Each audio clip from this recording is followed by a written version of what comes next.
ನಮಸ್ಕಾರ. ಬನ್ನಿ ಗೆಳೆಯರೇ, ನಾನು ನಿಮ್ಮ ರವೀಂದ್ರ PK F2G ಚಾನಲ್ಗೆ ಸ್ವಾಗತ. ನಾವೀಗ ಡ್ರಿಪ್ಪಿನ ಪೈಪ್ಗಳು ಹೋಲ್ಗಳು ಬಂದಾಗಿದ್ದರೆ ಯಾವ ರೀತಿ ಅವುಗಳನ್ನು ಕ್ಲೀನ್ ಮಾಡಿ ಯಾವುದೇ ಒಂದು ಬೆಳೆಯಲ್ಲಾಗಲಿ ಯಾವ ರೀತಿ ಹಾಕಬೇಕಪ್ಪ ಅಂತ ಅನ್ನೋದನ್ನು ನಾವೀಗಿಲ್ಲಿ ನೋಡೋಣ ಬನ್ನಿ.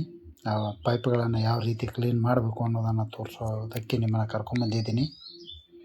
ಈಗ ಇದು ಪೈಪು 2 ಕಟ್ಟಿಗೆಗಳನ್ನು ತೆಗೆದುಕೊಂಡು ಎಡಕ್ಕೆ ಬಲಕ್ಕೆ ಒಂದೊಂದು ಹುಯ್ಯಲಾಗಿ ಅದಕ್ಕೆ ಪೈಪನ್ನ ಈ ರೀತಿಯಾಗಿ ಕಟ್ಟಬೇಕು. ಹಾಗೆ ನೀವಿಲ್ಲಿ ನೋಡ್ತಾ ಇರ್ತಕ್ಕಂಥ ಈ ಆ್ಯಸಿಡ್ ಕ್ಯಾನ್ಗಳಿವು. ಇದು ಫಾಸ್ಫರಿಕ್ ಆ್ಯಸಿಡ್ ಅಲ್ಲ, ಬೆಳೆಗೆ ಬಿಡೋದಲ್ಲ ಗೆಳೆಯರು. ಇದು ಫಾರ್ಮಿಕ್ ಆ್ಯಸಿಡ್ ಅಂತ. ಇದನ್ನು ಆ ಪೈಪಲ್ಲಿ ಹಾಕಬೇಕು. ಹಾಕೋದಕ್ಕೆ ಮುಂಚೆ ಇಲ್ಲಿ ಗ್ಲೌಸ್ ಇದ್ದಾವೆ ನೋಡಿ, ಈ ಗ್ಲೌಸ್ಗಳನ್ನು ಕೈಗೆ ಹಾಕಿಕೊಳ್ಬೇಕು. ಆಮೇಲೆ ಸೇಫ್ಟಿಗಾಗಿ ನಾವು ಈ ರೀತಿ ಮಾಡಲೇಬೇಕು.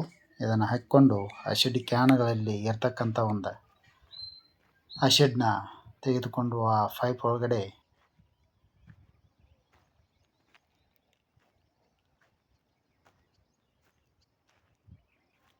ಸುರಬೇಕಾಗತ್ತೆ ಗೆಳೆಯರೆ. ಆಮೇಲೆ ಆ ಪೈಪ್ಗಳನ್ನು ಇಲ್ಲಿ ನೋಡ್ಬೋದು ನೀವು, ಆ್ಯಸಿಡ್ನ ಆ ಪೈಪ್ ಒಳಗಡೆ ಹಾಕಿದಂಥದ್ದನ್ನು. ಈ ಬಂಡಲ್ಗಳನ್ನು ಉದ್ದಲಾಗಿ ಬಿಟ್ಟಿರ್ತಕ್ಕಂಥ ರಾಟ್ಲದಿಂದ ಬಿಟ್ಟಿರ್ತಕ್ಕಂಥ ಈ ಪೈಪ್ಗಳನ್ನು ಇವೆಲ್ಲ ಎಲ್ಲೆಲ್ಲಿ ಕಟ್ ಆಗಿದ್ದಾವೆ, ಜಾಯ್ನರ್ ಎಲ್ಲಿ ಹೋಗಿದ್ದಾವೆ ಅವುಗಳನ್ನ ನೋಡಿಕೊಂಡು ಇವನ್ನೆಲ್ಲ ರೆಡಿ ಮಾಡ್ಕೋಬೇಕು. ಜಾಯ್ನರ್ಗಳನ್ನು ಎಲ್ಲ ಸೇರಿಸ್ಕೊಂಡು ಅಡ್ವಾನ್ಸ್ ಆಗಿ. ಆಮೇಲೆ ಆ ಪೈಪ್ಗಳನ್ನು 4 ಆಗಲಿ 5 ಆಗಲಿ ಈ ಪೈಪ್ಗಳಲ್ಲಿ ಈ ಏನು ಆ್ಯಸಿಡ್ ಹಾಕಿದಂಥ ಈ ಪೈಪ್ ಇದೆಯಲ್ಲ, ಇದರಲ್ಲಿ ಎಷ್ಟು ಸೇರ್ತಾವೋ ಅವುಗಳ ಆಕಾರ ನೋಡಿಕೊಂಡು ಆ ಪೈಪ್ಗಳನ್ನು ಡ್ರಿಪ್ ಪೈಪ್ಗಳನ್ನು ಇದರಲ್ಲಿ ಒತ್ತೋಕೆ ಶುರು ಮಾಡಬೇಕು. ಒಂದು ಸೈಡು, ಇನ್ನೊಂದು ಸೈಡು ಇಲ್ಲಿ ಬಂದಿರತಕ್ಕಂಥ ತುದಿಗಳನ್ನು ಆ ಹ್ಯಾಂಡ್ ಗ್ಲೌಸ್ ಹಾಕಿದಂಥ ಕೈಗಳಿಂದಾಗಲಿ ಮತ್ತು ಪ್ಲಾಸ್ಟಿಕ್ ಚೀಲಗಳನ್ನು ತೆಗೆದುಕೊಂಡು ಆ ಆ್ಯಸಿಡ್ ಪೈಪ್ಗಳನ್ನು ಎಳಿತಾ ಹೋಗ್ಬೇಕು ಗೆಳೆಯರೆ. ಈ ಸೈಡ್ ಹಾಗೆ ಒತ್ತುತ್ತಾ ಇರಬೇಕು, ಆ ಸೈಡ್ ಹಾಗೆ ಜಗ್ತಾ ಮುಂದೆ ಹೋಗೋದ್ರಿಂದ ಆ ಡ್ರಿಪ್ ಪೈಪ್ ಒಳಗಡೆ ಆ್ಯಸಿಡ್ ಸೇರಿ ಒಳಗಡೆ ಇರ್ತಕ್ಕಂಥ ಮಣ್ಣು, ಕಸ ಕಲ್ಮಶಗಳನ್ನು ಎಲ್ಲವನ್ನು ಸುಟ್ಟು ಕರಕಲಾಗಿಸ್ತಕ್ಕಂಥ ಒಂದು ಕೆಲಸವನ್ನು ಈ ಆ್ಯಸಿಡ್ ಮಾಡುತ್ತೆ ಗೆಳೆಯರೆ. ಹೀಗಾಗಿ ಆ ಡ್ರಿಪ್ ಇನ್ಲೈನ್ ಪೈಪ್ ಒಳಗಡೆ ಇರ್ತಕ್ಕಂಥ ಹೋಲುಗಳು ಎಲ್ಲವೂ ಕ್ಲೀನ್ ಆಗ್ತವೆ.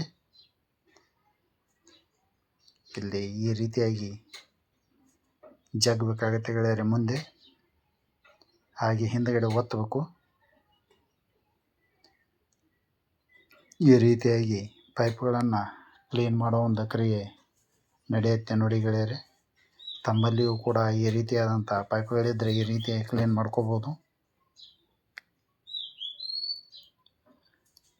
ಆ್ಯಸಿಡ್ ಕೆಲಸ ಸುಡೋದೊಂದೇ ಗೆಳೆಯರೆ.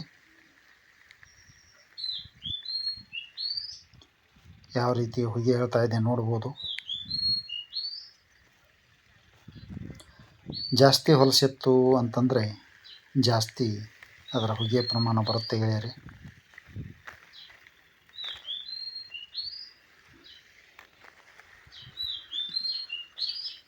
ಈ ರೀತಿಯಾಗಿ ಪೈಪ್ಗಳನ್ನು ಎದ್ದಬೇಕು ಗೆಳೆಯರೆ. ಪಕ್ಕದಲ್ಲಿ ಸ್ವಲ್ಪ ಒಂದು ಬಕೆಟಲ್ಲಿ ನೀರನ್ನು ಕೂಡ ಇಟ್ಕೋಬೇಕಾಗುತ್ತೆ. ಯಾಕಂದರೆ ಎಲ್ಲಾದರೂ ಕಾಲಿಗಾಗಲಿ ಕೈಗಾಗಲಿ ಏನಾದರೂ ಸಿಡಿತಪ್ಪ ಅಂತಂದರೆ ಬೇಗನೆ ನೀರಲ್ಲಿ ತೊಳ್ಕೊಬೇಕಾಗತ್ತೆ. ತೊಳ್ಕೊಳ್ಳೋದ್ರಿಂದ ಅದರ ಪವರ್ ಕಡಿಮೆ ಆಗಿಬಿಡುತ್ತೆ ಗೆಳೆಯರೆ.